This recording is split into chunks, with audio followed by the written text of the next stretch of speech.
And what is happening right here in this chat is not normal, guys. The average person today is sitting in their home after working a 9 to 5. They went partying last night. They fucked around. They have a hangover. They're living a shitty life. Their girl comes in at them, says, "Oh, you're going to go hang out with the boys today. Oh, but what about my time?" And you have no control over your life.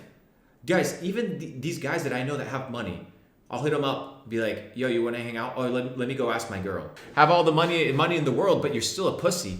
All right, the next one is called The Fourth Turning. This is a video, shout out to Van Neistat. He's the creator of this video. He read a book, and what he did is he summarized it. And this is a good summary of the world and what is going to be happening. It's a 10-minute video. We're going to watch it because it's extremely important. If you made it to this point in the chat, I want you to take a breather. Okay, I want you to take a breather. I'm not in it for the fucking views. I'm not in it for retention. I'm in here to speak to the people that are awake, okay? So let's get started with this video. Sneako hasn't seen this video either, so he's gonna be quite shocked. But let me tell you something about history. Just like the seasons, winter, fall, summer, autumn, history repeats itself, and it repeats itself in cycles over and over and over again. And right now we're entering into a cycle, into the end of a cycle. It's called the fourth turning. Tony Robbins talks about it. Ray Dalio, billionaires, they talk about it publicly. Okay, and Ray Dalio has a book. It states it's called Principles on How to Navigate the New World Order. I think that's what it's called, right? And he talks about the cycle of the S curve, and the S curve is basically a curve of where the United States is in its progress. Right now, it's on decline mode. Tony Robbins talks about this as well. So I want to play this video. A lot of my viewers are coming in right now. Someone says, "Sneako, you know this nigga lame. Stop playing." Yo, can you flash your watch to the camera real quick? I mean, this is just like he's not a flexy type dude. But let me flex for him because I want this watch too. Bullshit, I want that watch. Yo, you look at that watch, pussy. Don't you want that? Bullshit. You should listen to somebody who got a watch like that because I know damn well you don't got it. Here's the thing. I don't know who said that, but bro, if I'm lame, imagine what you are. And I know I'm lame, okay? Like, I'll recognize I'm lame. Like, I'm not amazing. But every day I have 20 grand on me. I drip 20 grand. It's not a lot. You know, some people drip $1 million. That's fine. But I'm in my mid-20s, and I figured out something. How to make tens of millions of dollars. How to do whatever the fuck I want. I've been to 40 countries. I've been around the world. I speak 3 languages. I'm working on my 4th one. So if I'm a loser and I'm lame, imagine you. I don't know. Maybe you're amazing. A book about how and when history repeats itself. And this is what the book said. History repeats itself in 80-year blocks called saeculum, but we'll just call them history blocks. Not exactly 80 years. This is history, not math, but roughly the span of a human lifetime, maybe 80 to 90 years. Within these 80-year history blocks, we have 4 turnings of around 20 years each. We usually call them generations. This book calls them turnings. Turnings are sort of like seasons, like spring, summer, fall, winter. Throughout our history, we've had these 80-year blocks, and the 80-year blocks have been remarkably similar to each other. We're in one now. The first turning, the first season, is a high, an upbeat era. The second turning is an awakening, a passionate era. The third turning is an unraveling, a downcast era. And the fourth turning, well, sorry, but fourth turnings suck. Which one do you think? The fourth turning is a crisis, an era of upheaval. We're in a fourth turning right now. Crisis for sure. So let's take a look at our saeculum, our history block. The history block that we're in the crisis of right now. Our high began after our World War II victory.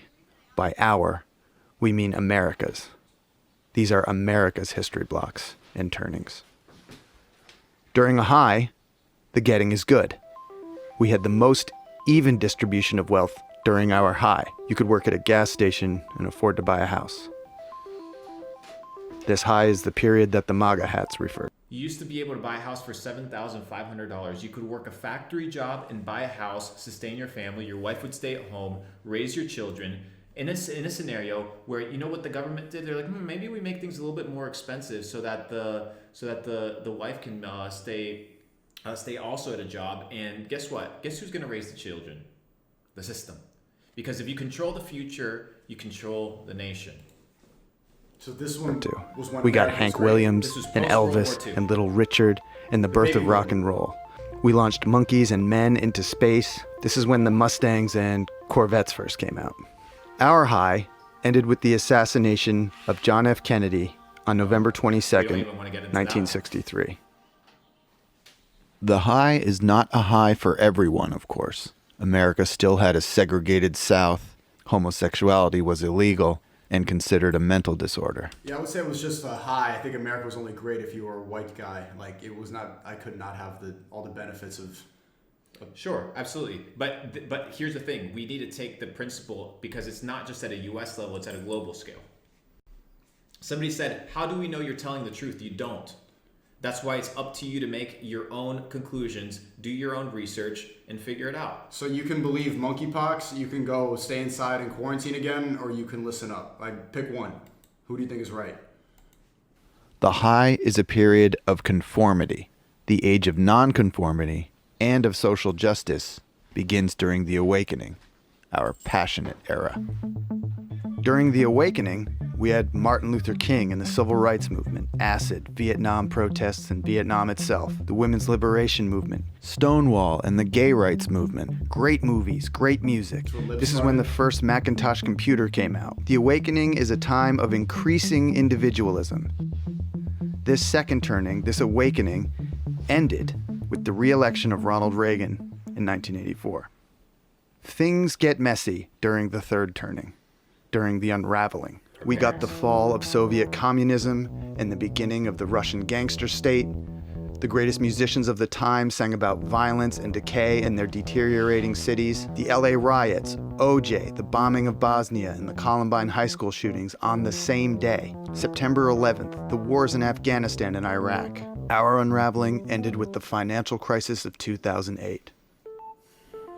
A fascinating fact about this book is that it was written during the last third turning, published in 1997. But the book predicts now, what's happening now in this fourth turning. And what's happening now is right on schedule.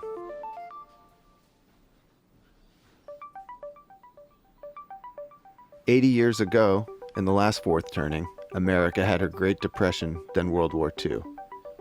80 years before that, the 9.5% Civil War. interest rate. 80 years Inflation before is that, going through the roof. the Revolutionary War. Now it's our turn to save the country."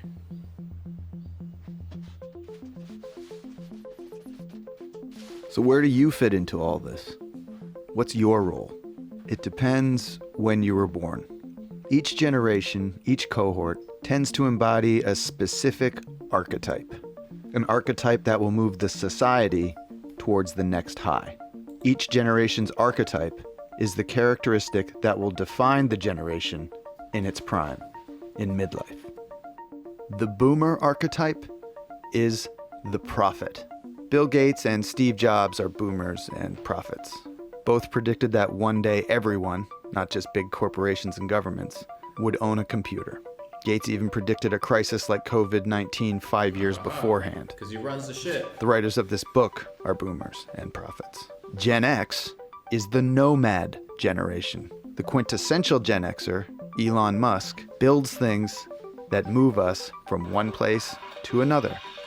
Rockets, electric cars, hyperloops, nomadic devices.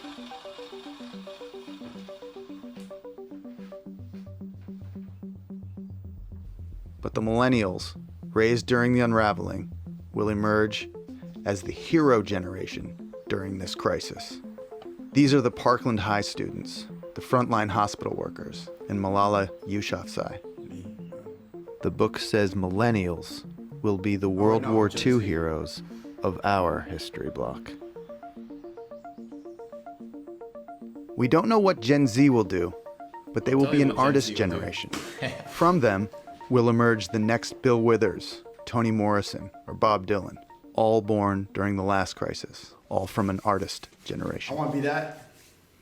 The history block before ours ended with World War II and began with the Civil War, 80 years prior. The history block before that ended with the Civil War You'll never and see this in began school, by the way, with the guys. They end won't of the educate you for real. I'm Revolutionary here to War fucking educate your 80 minds, years not prior. just yell on the camera. Teach you Every some 80 fucking years or substance. so, something big comes along and changes everything.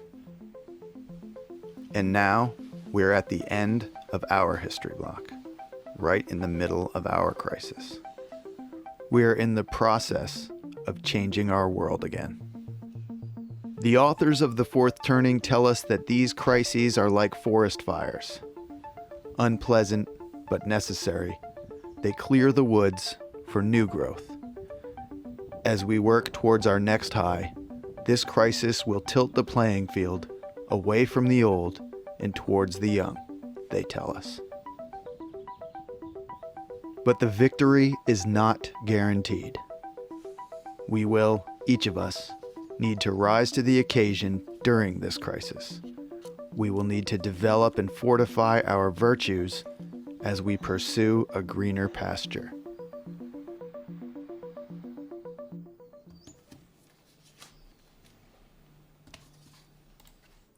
The point is here, guys, it's very simple. We are in the fourth turning. You're going to decide whether you're going to be the hero of the story, whether you're going to be allowed to be played by history, or whether you're going to be an absolute noob. And that's up to you. A lot of noobs in the chat, but And it's fine. And most people will be and it's noobs. fine. People are beginners, right? And that's the name of the game, right? Like there's a lot of kids, there's a lot of people where you're still learning into these things, right? You're still growing. Let me explain something to you guys. You're either going to be an actor in the stage of history, or you're going to be a viewer. You're going to take life by the balls, and you're going to live a life of purpose, or you won't. And that's completely up to you. My goal every time we stream is that you leave better than you came. If you're leaving better than you came today, guys, please leave a comment. All right, I'm leaving better than I came. It's extremely valuable and encouraging for me. But ladies and gentlemen, that is the name of the game. The name of the game is self-development. The name of the game is progress. The name of the game is growth. If you are not practicing these things, if you do not take life with intention and by the balls and become a man of courage, a man that stands up for what is right, that has values, that says no when he needs to say no, that he says yes when he needs to say yes, that he protects, he defends, and he honors, then what are you? You're a slave. You must develop, you must grow, and you must be intentional. I'm your host, Luke Belmar. Ladies and gentlemen, please leave a like. Please leave a like on this stream. It's I don't extremely like this amount important of for me. viewers. It's been stuck at 666 for a second. It's all good. It's all good. Why is it stuck on that? Did they Why is count it not moving? Why it's been moving the whole time and it has not moved from that. You can't end. Okay, there we go. 670s, man. It's at a good number now. There we go.